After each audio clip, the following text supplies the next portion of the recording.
Hello बच्चा लोग, आज हम सीखने जा रहे हैं एक इम्पॉर्टेंट टॉपिक पॉलिनोमियल्स। तो सबसे पहले आइए सीखते हैं कि पॉलिनोमियल्स होता क्या है। तो इसको डिफाइन कर लेते हैं।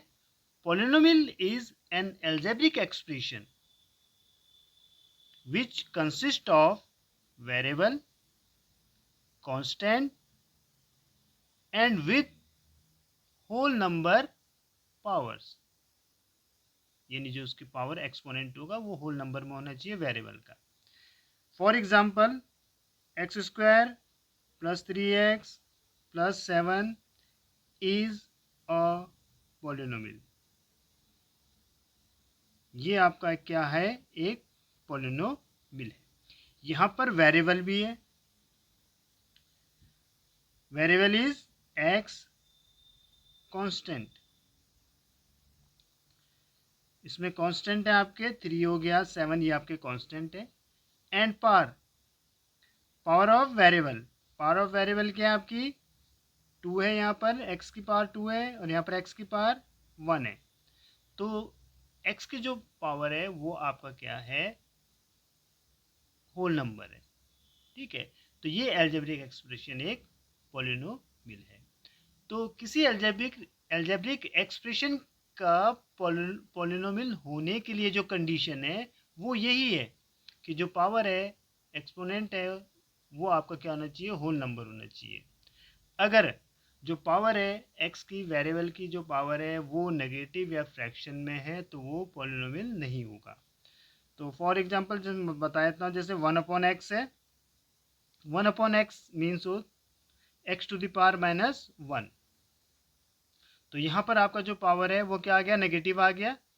So it is not a polynomial.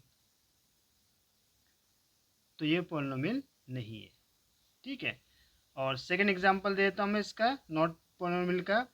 Suppose we have algebraic expression √x plus 7। अगर हम इसको क्या लिख सकते हैं? इसको हम लिख सकते हैं x to the power, exponential form में लिखेंगे √x को, x to the power 1/2 plus 7। तो यहाँ पर जो पावर है वो फ्रैक्शन में आ गया। किस में आ गया? फ्रैक्शन में। तो ये भी आपका पॉलिनोमियल नहीं है, क्योंकि वेरिएबल की जो पावर है वो होल नंबर में होनी चाहिए।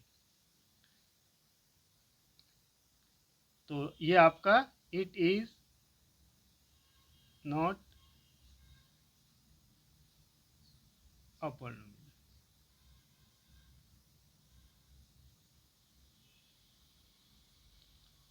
यहाँ पर पावर क्या है आपका? नेगेटिव, वो फ्रैक्शन में है। जो पावर है वो फ्रैक्शन में। और यहाँ पर पावर क्या था आपका? नेगेटिव था। तो ये भी आपका पॉलिनोमियल नहीं है। ठीक है।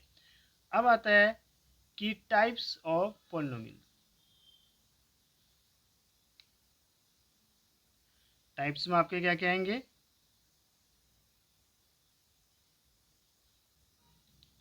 मोनोमियल क्या होता है? जिसमें आपकी सिंगल टर्म होती है, वन टर्म होती है। वन टर्म वो आपका क्या कहलाएगा? मोनोमियल कहलाएगा। सेकेंड होता है आपका binomial. Binomial having two terms. तो जिस पॉलिनोमियल में टू टर्म्स होंगी उसको बाइनोमियल कहते हैं। एंड ट्राइनोमियल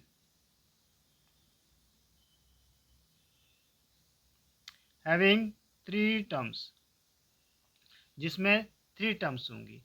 अब हम पता कैसे लगाते हैं कि पॉलिनोमियल में कितनी टर्म्स हैं?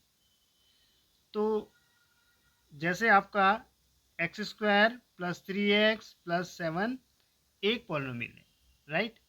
तो यहाँ पर किसी भी पॉलिनोमियल में आपका नेगेटिव या पॉजिटिव के साइन होते हैं। तो वो जो नेगेटिव और पॉजिटिव के साइन होते हैं वो पॉलिनोमियल्स को पार्ट्स में सेपरेट करते हैं। ठीक है। तो each part is called term. तो जैसे यहाँ पर आपका प्लस के साइन है, ये प्लस का जो साइन है इस पॉलिनोमियल को थ्री पार्ट्स में सेपरेट कर रहा है। फर्स्ट, सेकेंड और थर्ड। तो it means this polynomial has 3 terms. तो यहाँ पर कितनी टर्म्स हैं आपकी? 3 टर्म्स हैं। तो इस तरह से पता लगाते हैं कि कितनी टर्म्स हैं। ठीक है। एंड नेक्स्ट आपका होता है डिग्री। डिग्री क्या होती है? Degree of polynomials. Degree of polynomial. Degree of polynomial होती है हाईएस्ट पावर